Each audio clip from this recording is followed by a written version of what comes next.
Breaking the Wall to Reimagine Water Futures. Pauline Münch, Humboldt-Universität zu Berlin, Germany. I invite you to close your eyes and imagine you're going to a river close to where you live. Now, picture what this river will look like in 50 years. Is there too much water?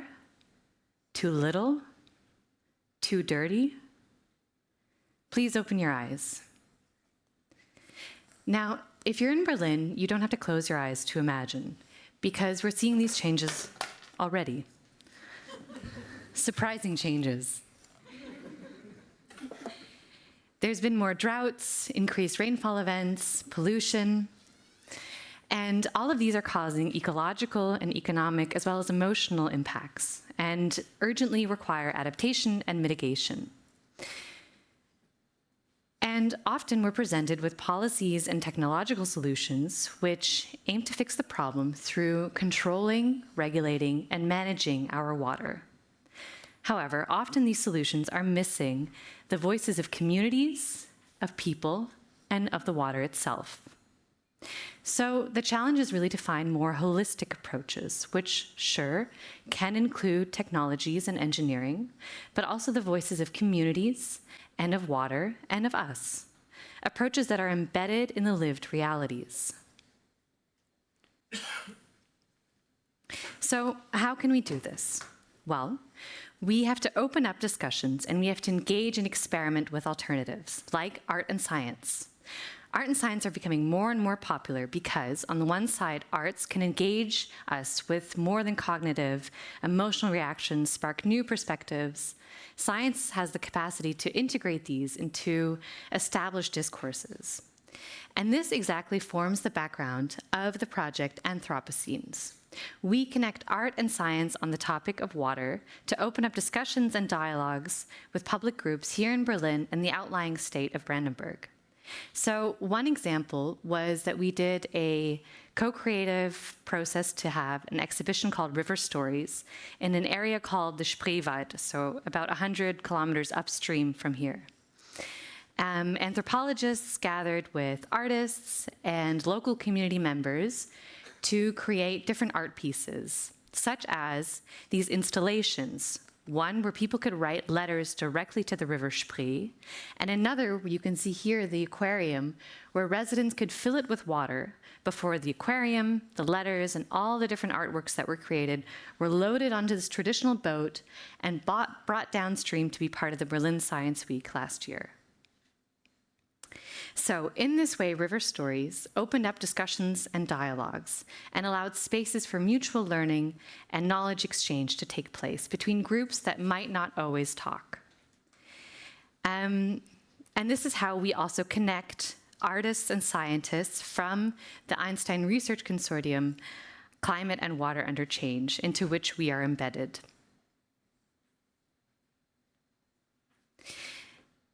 And this has formed the basis of all of our work. We've done over 30 events with different formats, from citizen science to theater productions, such as this one, which was the Rambazamba, which is an inclusion theater here in Berlin, performing The World Flames Like a Disco Kugel, which was a sci-fi mythical tale about water. We've reached over 2,000 people and had a chance to work with loads of different folks, from activists, woodworkers, hydrologists, you name it, to co-create blog posts, peer-reviewed journal articles, videos. And although we are ending this year, this network will continue, albeit in new spaces, festivals and museums. And so through the past 3 years, we've had the chance to collect loads of qualitative and quantitative data, such as these really wonderful letters to the River Spree. And these are showing to us the powerful perspectives that people have of the climate changing before them. And it also signals the deep emotional connections folks have to waters, their memories, their representations, their reflections, all of which are valuable building blocks towards more holistic and sustainable solutions. Now, you'll find some of these letters around the room, and I encourage you to take some time. I invite you to think once more about that river, write it a letter about the future you imagine, and you can leave it in this box for us. Thank you.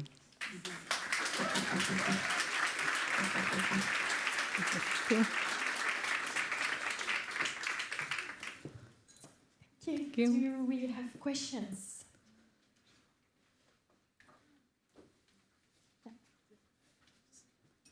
I was curious about the peer-reviewed journals. What Sure. type of articles did you produce and based on which projects?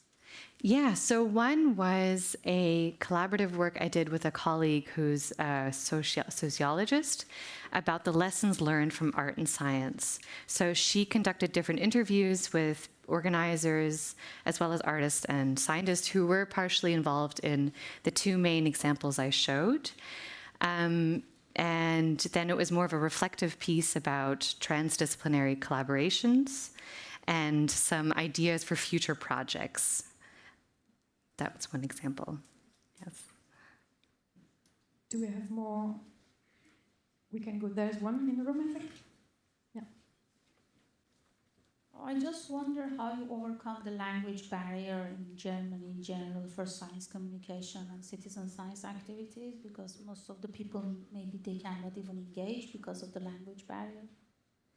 In Germany? Yeah, in general, because this is one of the problems that we have here, that immigrants cannot engage with this citizen science project because of the language issue.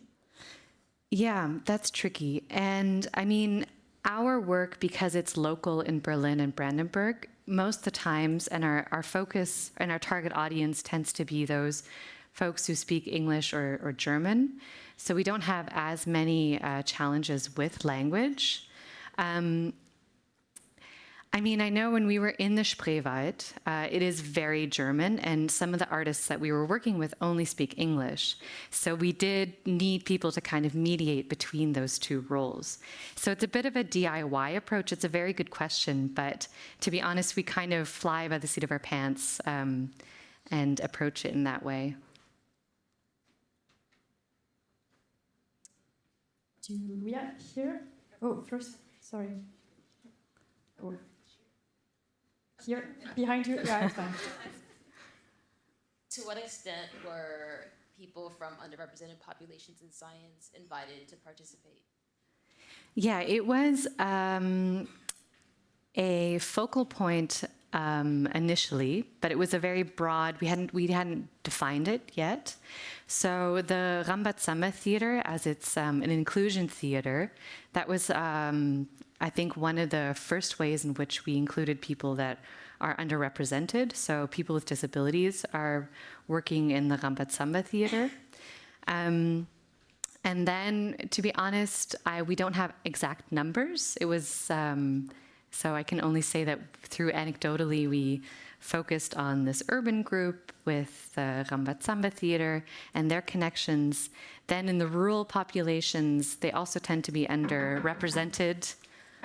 Oh, someone's here. Okay. I got it. Thank you. Okay, thank you. Thank you.